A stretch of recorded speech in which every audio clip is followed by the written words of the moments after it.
मैं Madhu Chaudhary, associate professor in government Lohia college Churu. पूर्व के व्याख्यान में हमने प्लाज्मा मेम्ब्रेन की संरचना और उसके कार्यों के बारे में डिस्कशन किया।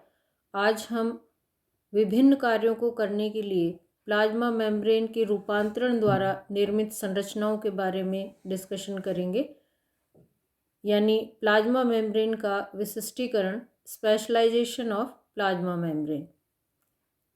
कोशिका की बाह्य सतह पर प्लाज्मा झिल्ली से बनी अनेक रचनाएं पाई जाती हैं, जो अनेक कार्य जैसे कि अवशोषण, एब्जॉर्प्शन, स्राव यानी सिक्रीशन, अभिगमन यानी ट्रांसपोर्टेशन एवं अन्य शरीर क्रियात्मक कार्यों के अनुरूप रूपांतरित हो जाती हैं।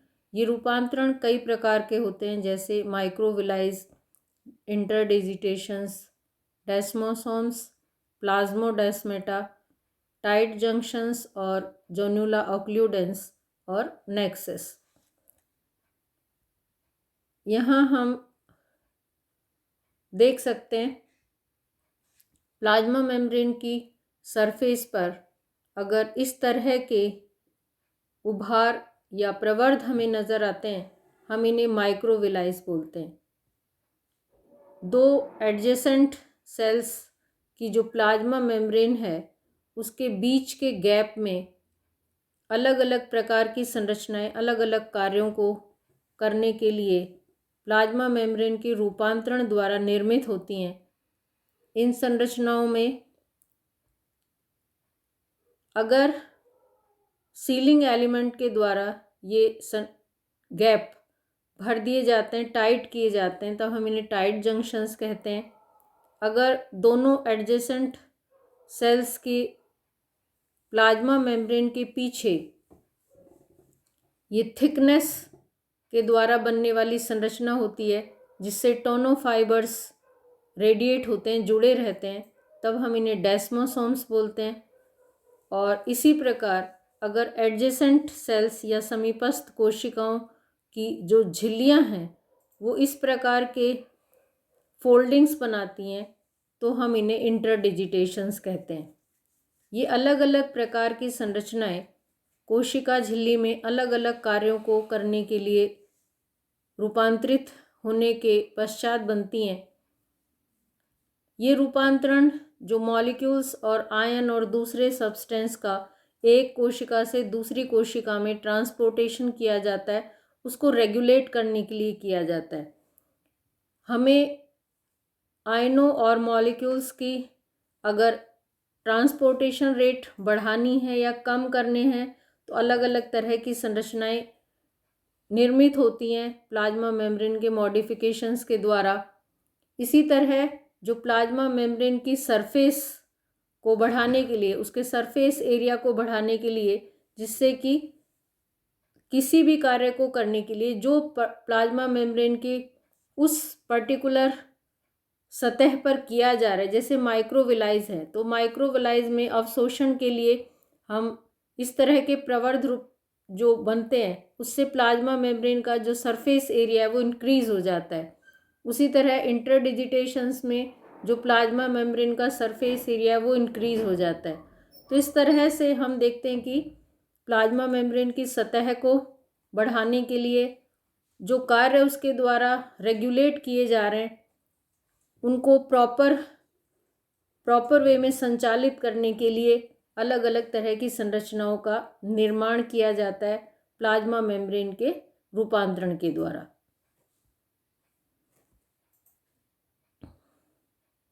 माइक्रोविलाइज सामान्यतः ये इंटेस्टाइनल एपिथेलियल सेल्स में पाए जाते हैं और ये प्लाज्मा मेम्ब्रेन के इन्वेजिनेशंस होते हैं, जिनको हम माइक्रोविलाइज कहते हैं। एक कोशिका में इनकी संख्या लगभग 3000 तक होती है और इनका आकार भिन्न भिन्न प्रकार का होता है। माइक्रोविलाइज इंटेस्टाइनल एपिथेलियल सेल्स के अलावा मेसोथेलियल सेल्स में पाई जाती हैं। पित्ताशय और यूट्रस, योक सेल्स और लीवर सेल्स में पाई जाती हैं। इनकी संरचना अगर हम देखें तो एक माइक्रोविलाई का जो उभार है प्लाज्मा मेम्ब्रेन के बाहर की तरफ, उसकी संरचना में ये उभार लगभग 6000 से 9000 एंगस्ट्रॉम की ऊंचाई तक होता है, या इसकी कहेंगे माइक्रोविलाई की लेंथ 6000 से 9000 एंगस्ट्रॉम होती है। इसका जो डायामीटर है वो 1000 एंगस्ट्रॉम होता है। दो माइक्रोविलाइस के बीच का जो गैप है, जिसे हम कहेंगे इंटर माइक्रोविलाई डिस्टेंस, ये लगभग 100 एंगस्ट्रॉम होता है। और माइक्रोविलाई की जो प्लाज्मा मेम्ब्रेन है, क्योंकि उसके ऊपर ग्लाइकोकैलिक्स लेयर पाया जाता है, जो हम यहाँ देख रहे हैं ग्रीन पार्ट, तो ग्लाइकोकैलिक्स लेयर होने के कारण यहाँ प्लाज्मा मेम्ब्रेन की जो थिकनेस है, उसकी मोटाई है, वो सामान्य प्लाज्मा मेम्ब्रेन की मोटाई से थोड़ी ज़्यादा होती है। माइक्रोविलाई के टिप पर यहाँ अल्फा एक्टिन पाए जाते हैं, और अल्फा एक्टिन से नीचे माइक्रोविलाई की पूरी लंबाई में यहाँ माइक्रोफिलामेंट्स पाए जाते हैं, और ये माइक्रोफिलामेंट्स 30 से 60 एंगस्ट्रॉम साइज के होते हैं, और इनका लगभग जो नंबर है वो लगभग 40 होता है।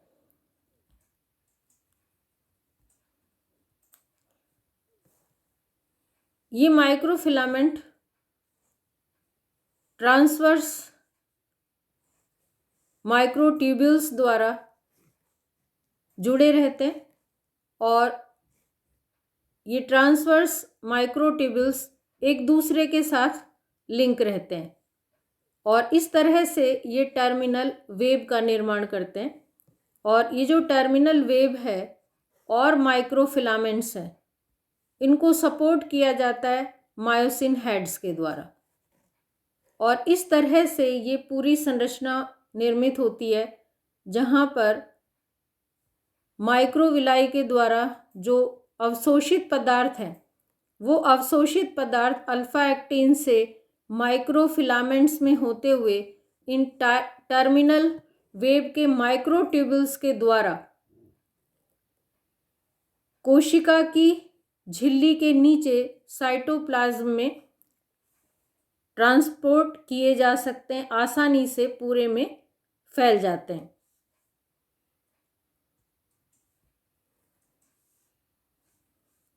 अनुदैर्ध्य काट में माइक्रोविलाइज में सेंट्रल कोर दिखाई देता है, और इसके चारों ओर प्लाज्मा झिल्ली इसको लाइन करती है या सीमित रखती है। मध्य में जैसा हमने देखा लॉन्गिट्यूडनल फाइबर्स पाए जाते हैं, फाइब्रिल्स पाए जाते हैं, जिनकी संख्या 30 से 40 होती है, और इनकी जो डायमीटर है वो 30 से 60 एंगस्ट्रॉम होता है। इसके अलावा इनमें जंक्शनल कॉम्प्लेक्स पाया जाता है, और इस जंक्शनल कॉम्प्लेक्स में से वितरित होकर एक टर्मिनल वेव या अंतस्थ जाल बनता है। कुछ कोशिकाओं में जो माइक्रोविलाइस की टर्मिनल वेव या कहें कि माइक्रोफिलामेंट्स हैं, वो एंडोप्लाज्मिक रेटिकुलम से संबंधित होते हैं,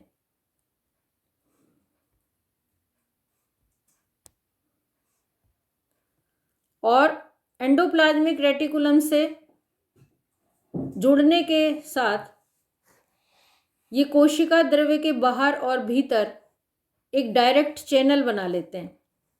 कभी कभी ये जो माइक्रोविलाइस के दूरस्थ सिरे हैं, जहाँ पर टर्मिनल वेव पाया जाता है, वहाँ पर चैम्बर लाइक संरचनाएं बन जाती है, जिसमें माइटोकॉन्ड्रियाज पाए जाते हैं, और ये माइटोकॉन्ड्रिया जो प्लाज्मा मेम्ब्रेन के द्वारा किया जा रहा कार्य है, उसके लिए आवश्यक ऊर्जा उपलब्ध कराते हैं।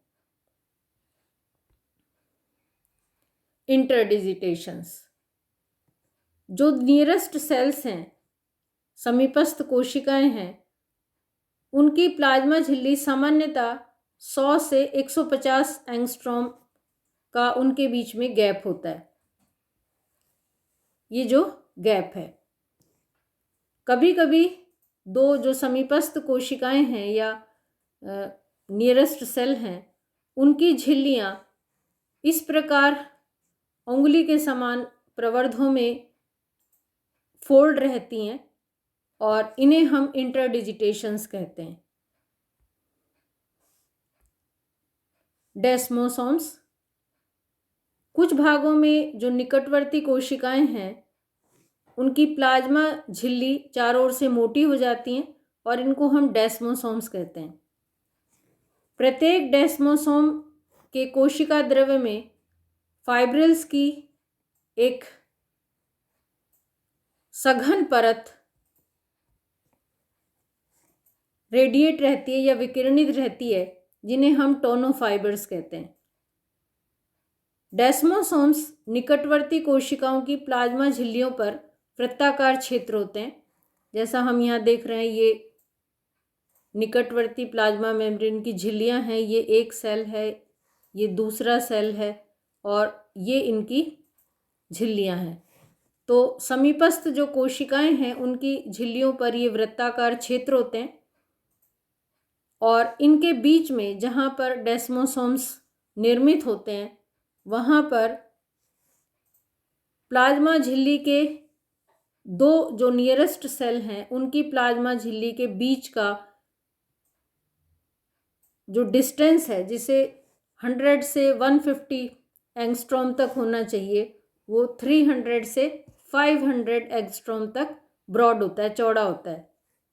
एक डेस्मोसोम की संरचना अगर हम देखें,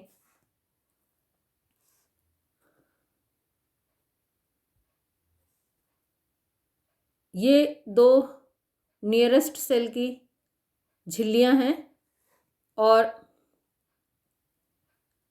एक कोशिका की झिल्ली के पीछे ये एक संरचना है इंट्रासेल्यूलर प्लेक्यू और दूसरी झिल्ली, दूसरी जो सेल है उसकी झिल्ली के पीछे दूसरा इंट्रासेल्यूलर प्लेक्यू, और इन दोनों इंट्रासेल्यूलर प्लेक्यूज को आपस में जोड़ने के लिए या कहीं ट्रांसपोर्टेशन के लिए इनके बीच में ट्रांसमेम्ब्रेन लिंकर्स होते हैं और साइटोप्लाज्म में इसको विसरित करने के लिए टोनोफिलामेंट्स पाए जाते हैं, जिनका डायामीटर 10 nm यानी 10 नैनोमीटर साइज इनका होता है।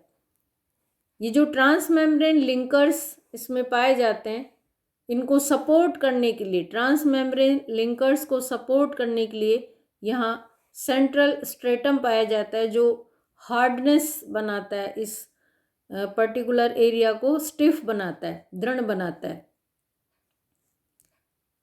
और इस प्रकार की जो संरचना हम देख रहे हैं, जहाँ पर हमें प्लाज्मा मेम्ब्रेन के पीछे इस तरह की वृत्ताकार बटन के जैसी संरचनाएं नज़र आती हैं, इन्हें हम स्पॉट डेस्मोसोम्स बोलते हैं। ये जो इंट्रासेल्यूलर प्लेक्यूज हम देख रहे हैं, ये किस प्रकार से प्लाज्मा मेम्ब्रेन के पीछे फैले हुए हैं, उसके आधार पर हम इन्हें अलग अलग तरह से नामांकित करते हैं, क्लासिफाई करते हैं, वर्गीकृत करते हैं। अगर ये एक पर्टिकुलर क्षेत्र में बटन के जैसी संरचना में सीमित रहते हैं तो हम इन्हें कहते हैं स्पॉट डेस्मोसोम्स। अगर ये प्लाज्मा मेम्ब्रेन के पीछे काफ़ी दूरी तक विसरित रहते हैं, फैले हुए रहते हैं, तो हम इन्हें कहते हैं बेल्ट डेस्मोसोम्स। अगर इंट्रासेल्यूलर प्लेक्यूज अर्ध भाग में पाए जाते हैं, प्लाज्मा मेम्ब्रेन के एक तरफ पाए जाते हैं, तो हम इन्हें कहते हैं हेमीडेस्मोसोम्स। और अगर ये एक सेप्टा के रूप में पाए जाते हैं तो हम इन्हें कहते हैं सेप्टेट डेस्मोसोम्स। कभी कभी जब सेल्स को कल्चर मीडियम में रखा जाता है तो ये एक जैसे बर्तन है, तो यहाँ कल्चर मीडियम अगर है तो कोशिका की जो झिल्ली है प्लाज्मा मेम्ब्रेन से बाहर की तरफ, जो ये ट्रांस मेम्ब्रेन लिंकर्स हैं, ये ट्रांस मेम्ब्रेन लिंकर्स इस कल्चर मीडियम में लंगर की तरह हमें नज़र आते हैं और ये इस सतह पर जो सेल है उसको ऊपर उठाए रखने में सक्षम होते हैं और वहाँ मूव भी कराने में सक्षम होते हैं। तो इस तरह की जो लंगर जैसी संरचनाएं हम देखते हैं और जो डेस्मोसोम्स के द्वारा निर्मित होती हैं कल्चर मीडियम में, उन्हें हम कहते हैं एडेशन प्लेक्यूल्स।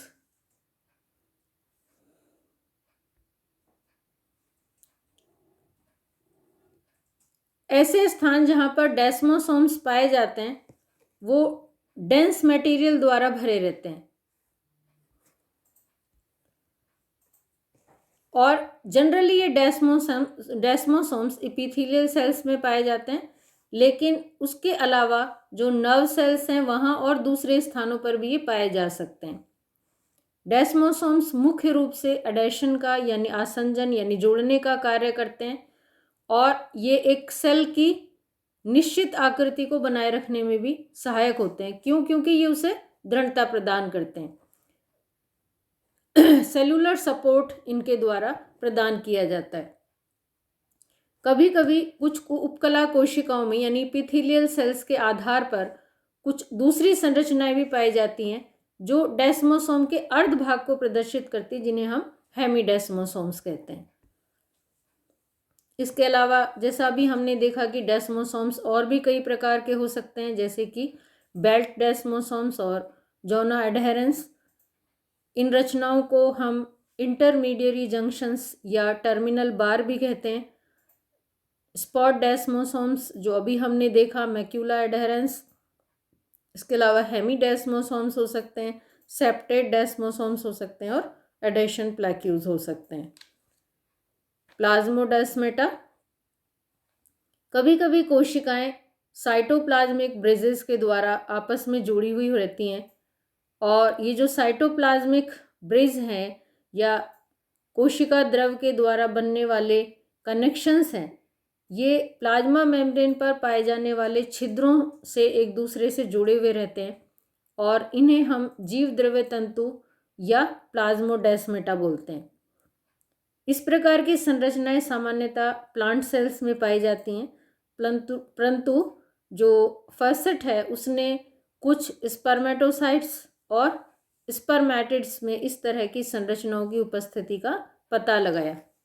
यहाँ हम जैसा देख रहे हैं कि ये दो नियरेस्ट सेल्स हैं, जो ये दो नियरेस्ट सेल्स हैं ये हैं इस तरह से, और इनके बीच में जो ये पोर हैं, इन पोर के द्वारा इस प्रकार साइटोप्लाज्मिक ब्रिज बनते हैं और जो ट्रांसपोर्टेशन है उसको इजी बनाया जा सकता है और इस प्रकार सभी जो नियरेस्ट सेल्स होते हैं वो एक दूसरे के साथ लिंक रहते हैं।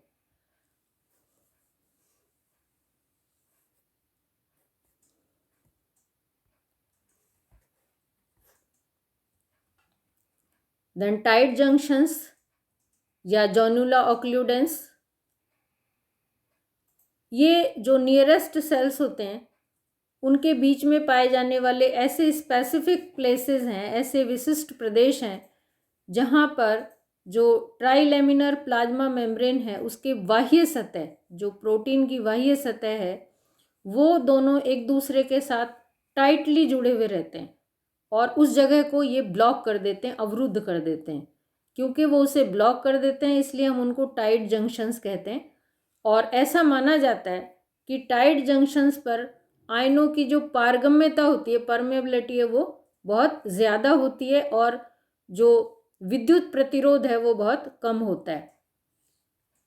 इनकी उपस्थिति के कारण रुधिर एवं मस्तिष्क के बीच में तथा सिनेप्टिक जो प्लेसेस हैं मस्तिष्क में या ब्रेन में, वहाँ पर आयनों की पारगम्यता बहुत ज़्यादा होती है।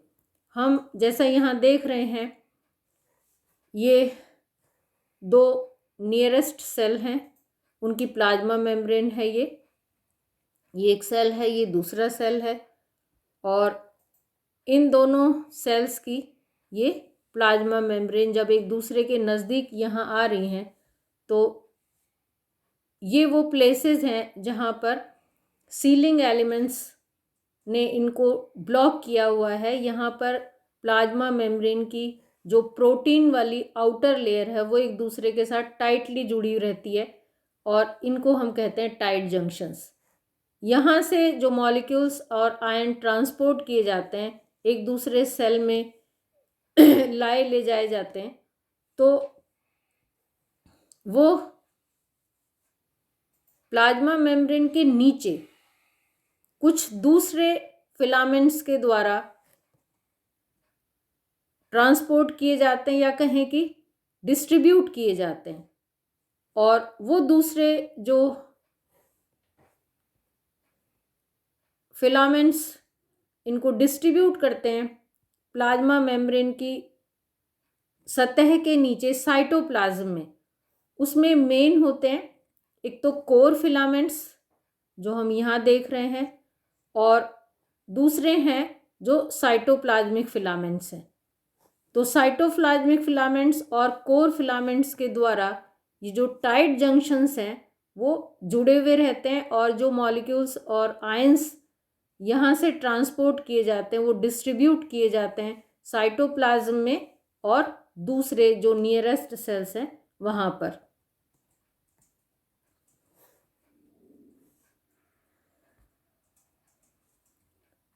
टाइट जंक्शन में प्लाज्मा झिल्ली के कोशिका द्रव्य सिरों के और रिजेस का इंटरलॉकिंग नेटवर्क उपस्थित होता है। इन संपर्क स्थलों के आधार पर सीलिंग स्ट्रैंड का निर्माण होता है और प्रत्येक सीलिंग स्ट्रैंड में प्रोटीन की दोहरी पंक्तियां उपस्थित होती हैं। टाइट जंक्शन की संरचना के बारे में दो मत दिए जाते हैं। पहला ये कि दोनों संपर्क कोशिकाओं के प्रोटीन आपस में टाइटली फ्यूज रहते हैं। दूसरा कि दोनों कोशिकाओं के मध्य का जो संयोजन स्थल है वहाँ पर इन्वर्टेड मिसैलिस फॉर्म होते हैं और यहाँ इन इन्वर्टेड मिसैलिस को स्टेबलाइज करने के लिए, इनको स्थायी बनाए रखने के लिए स्टेबलाइजिंग प्रोटीन भी उपस्थित होता है। तो पहला जो व्यू है, जो भी हमने अभी देखा कि जो नियरेस्ट सेल हैं दोनों उनके प्लाज्मा मेम्ब्रेन है ये, तो प्लाज्मा मेम्ब्रेन में एक इनर प्रोटीन लेयर होता है, फिर बीच में लिपिड होता है, फिर आउटर प्रोटीन लेयर होता है। दूसरा जो समीपस्थ सेल है उसमें भी यही होगा, आउटर प्रोटीन होगा, फिर लिपिड का लेयर होगा, फिर इनर प्रोटीन होगा। तो जो आउटर प्रोटीन लेयर है ये दोनों टाइटली यहाँ पर जुड़े हुए हैं और इस तरह से ये टाइट जंक्शन बनाते हैं। तो एक व्यू तो ये कहता है कि जो दोनों जो समीपस्थ कोशिकाएं हैं इनकी जो बाहरी प्रोटीन की परत है वो आपस में मजबूती से जुड़ी रहती है। दूसरा व्यू ये कहता है कि जो लिपिड के मॉलिक्यूल हैं, जब हमने देखा था कि मिसैली फॉर्म होती है तो हम ये देखते हैं कि जो हाइड्रोफोबिक टेल होता है, मिसैली जब फॉर्म होती है तो हाइड्रोफोबिक टेल सेंटर पार्ट की तरफ आते हैं इस तरह से, और जो यहाँ पर मिसैली फॉर्म होती है उसमें ये इन्वर्टेड मिसैली है, तो जो हेड पार्ट है वो सेंटर की तरफ होते हैं और जो टेल पार्ट है वो बाहर की तरफ होता है। इस तरह का इन्वर्टेड मिसैली यहाँ पर फॉर्म करते हैं जो फैट के मॉलिक्यूल्स हैं। और ये जो फैट के मॉलिक्यूल्स इन्वर्टेड मिसैलीज को फॉर्म करते हैं उनको स्थायी बनाने के लिए यहाँ पर ये स्टेबलाइजिंग प्रोटीन यहाँ इसके ऊपर उपस्थित होता है और इस तरह से ये जो संरचनाएं बनी हैं टाइट जंक्शंस की ये स्थायी रहती हैं, परमानेंट बनी रहती हैं जब तक मॉलिक्यूल्स या आयंस का ट्रांसपोर्टेशन किया जाना होता है और इन संरचनाओं को हम कहते हैं टाइट जंक्शंस। देन नेक्सस और गैप जंक्शंस। किसी भी संगठित ऊतक की अधिकांश कोशिकाएं आपस में गैप जंक्शंस के द्वारा जुड़ी हुई रहती हैं। इस कारण कोशिकाओं के मध्य अंतराकोशिकीय संचार लगातार बना रहता है और आयन तथा छोटे अणुओं का ट्रांसपोर्टेशन एक कोशिका से दूसरी कोशिका में होता रहता है। स्ट्रक्चर अगर हम देखें एक गैप जंक्शन की, तो इनके बीच में जो नियरेस्ट सेल होते हैं उनके प्लाज्मा मेम्ब्रेन के बीच का गैप कम हो जाता है। ये 2 से 4 नैनोमीटर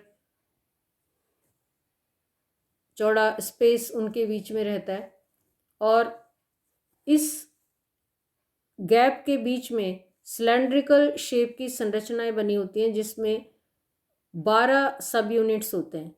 ये जो 12 सब यूनिट्स होते हैं इसमें 6 सब यूनिट ये 2 प्लाज्मा मेम्ब्रेन जो नियरेस्ट सेल्स के होते हैं, इनमें 6 सब यूनिट हेक्सागोनल शेप एक प्लाज्मा मेम्ब्रेन में बनाते हैं और 6 सब यूनिट दूसरे में बनाते हैं और ये आपस में जुड़कर इनके बीच में इस तरह की सिलेंड्रिकल स्ट्रक्चर बनाते हैं।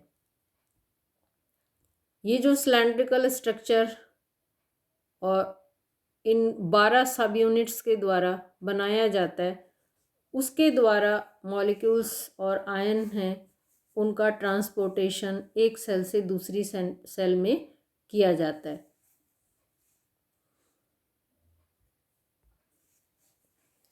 ये स्ट्रक्चर अगर हम देखें तो इस तरह रहता है कि ये एक प्लाज्मा मेम्ब्रेन है, ये दूसरा है, तो ये 6 सब यूनिट एक सेल में होते हैं, 6 सब यूनिट दूसरे सेल में होते हैं और इस तरह से ये सिलेंड्रिकल स्ट्रक्चर बनाते हैं। यहाँ ये बहुत सारे गैप जंक्शंस हम देख रहे हैं जो मॉलिक्यूल्स और आयंस का जो ट्रांसपोर्टेशन है उसको रेगुलेट करते हैं। इनका खुलना, इन चैनल्स का खुलना और बंद होना कैल्शियम आयन की कंसंट्रेशन पर डिपेंड करता है। अगर कैल्शियम आयन कंसंट्रेशन ज़्यादा है और पीएच लो है तो ये बंद हो जाते हैं और अगर कैल्शियम आयन कंसंट्रेशन कम है और हाई पीएच है तो ये जो 6 सब यूनिट हैं ये इस तरह रोटेट होते हैं और ये जो चैनल है जो हम यहाँ देख रहे हैं ये चैनल खुल जाता है और फिर जो मॉलिक्यूल्स और आयंस हैं उनका ट्रांसपोर्टेशन, उनका संचार वो शुरू हो जाता है।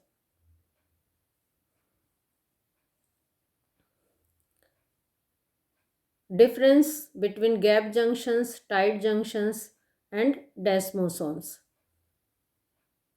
कैरेक्टरिस्टिक अगर हम देखें तो जो गैप जंक्शंस हैं, channels or pores through the two cell membranes of adjacent cells and across the intracellular space, जिसमें टोनोफाइब्रिल्स एब्सेंट होते हैं और थिकनिंग नहीं होती। टाइट जंक्शंस में अगर हम देखें तो 2 एडजेसेंट सेल्स के जो मेम्ब्रेन है उनका फ्यूज़न होता है। यहाँ टोनोफाइब्रिल्स एब्सेंट होते हैं और कोई थिकनेस नहीं होती। डेस्मोसोम की अगर हम बात करते हैं, टाइट जंक्शंस में जैसा हमने देखा कि 2 एडजेसेंट सेल्स के मेम्ब्रेन यहाँ पर फ्यूज़ होते हैं, उसी तरह जो गैप जंक्शंस हैं वहाँ पर पोर्स होते हैं। डेस्मोसोम्स में अगर देखें तो button like electron dense regions होते हैं और ये दोनों जो एडजेसेंट सेल मेम्ब्रेन्स हैं उनके बीच में इनके द्वारा ट्रांसपोर्टेशन होता है। यहाँ पर टोनोफाइब्रिल्स प्रेजेंट होते हैं और थिकनिंग भी होती है प्रोटीन की जो प्लाज्मा मेम्ब्रेन के जस्ट नीचे साइटोप्लाज्म में होती है। इंटरसेल्युलर स्पेस अगर देखा जाए तो गैप जंक्शंस में ये 5 नैनोमीटर गैप होता है। टाइट जंक्शंस में कोई गैप नहीं पाया जाता, टाइटली जुड़े रहते हैं प्रोटीन की लेयर। डेस्मोसोम्स में ये जो गैप है वो 30 से 35 नैनोमीटर तक होता है। फंक्शंस गैप जंक्शंस में अगर देखें तो ये इलेक्ट्रिकल कम्युनिकेशन दो सेल्स के बीच में और आयन के फ्लो को रेगुलेट करते हैं। टाइट जंक्शंस में ये कंप्लीट बैरियर होते हैं मॉलिक्यूल्स और आयंस के लिए। और डेस्मोसोम्स ये दो नियरेस्ट सेल को टाइटली होल्ड करते हैं और जो मॉलिक्यूल्स और आयंस हैं उनके ट्रांसपोर्टेशन की भी ज़्यादा स्पीड को रेगुलेट करते हैं, उनकी गति जो है वो ज़्यादा हो जाती है इसमें। इसके अलावा जैसा हमने देखा कि जो टाइट जंक्शंस हैं वो टाइटली तो होल्ड करते ही हैं, सॉरी जो बैरियर फॉर्म करते हैं टाइट जंक्शंस, उसके कारण जो कोशिका की कैविटी है उसके बाहर और अंदर पदार्थों का जो परिवहन है या बहना है उसे रोका जाता है। जो पैनक्रियाज है उसमें प्रोटीन को रक्त में लीकेज होने से रोकता है। और इंटेस्टाइनल एपिथेलियल सेल्स के जो आउटर पार्ट है वो और जो उसका बेसल पार्ट है उसके बीच में डिमार्केशन इसके द्वारा किया जाता है जो टाइट जंक्शंस हैं। और झिल्ली में उपस्थित प्रोटीन और लिपिड इनके मॉलिक्यूल्स के लेटरल डिफ्यूजन को रोकता है ये। तो इस तरह से टाइट जंक्शंस कई तरह के मॉलिक्यूल्स और आयंस के बाहर निकलने या कहें कि लीकेज को रोकने के लिए बहुत ही महत्वपूर्ण कार्य करता है और बैरियर का काम करता है। तो इस प्रकार हमने देखा कि कोशिका की सरफेस पर अवशोषण की दर को बढ़ाने के लिए मॉलिक्यूल्स और आयंस का एक सेल से दूसरे सेल के बीच में ट्रांसपोर्टेशन को रेगुलेट करने के लिए और कई जो आवश्यक मॉलिक्यूल्स और आयंस को सेल्स में कोशिका के अंदर रोके रखना है, उनको कोशिका से बाहर लीक होने से बचाने के लिए अलग अलग कार्यों के लिए कोशिका झिल्ली अलग अलग तरह से अलग अलग संरचना के रूप में मॉडिफाई होती है और जो मॉलिक्यूल्स और आयंस का ट्रांसपोर्टेशन है उसको रेगुलेट करती है। Thank you.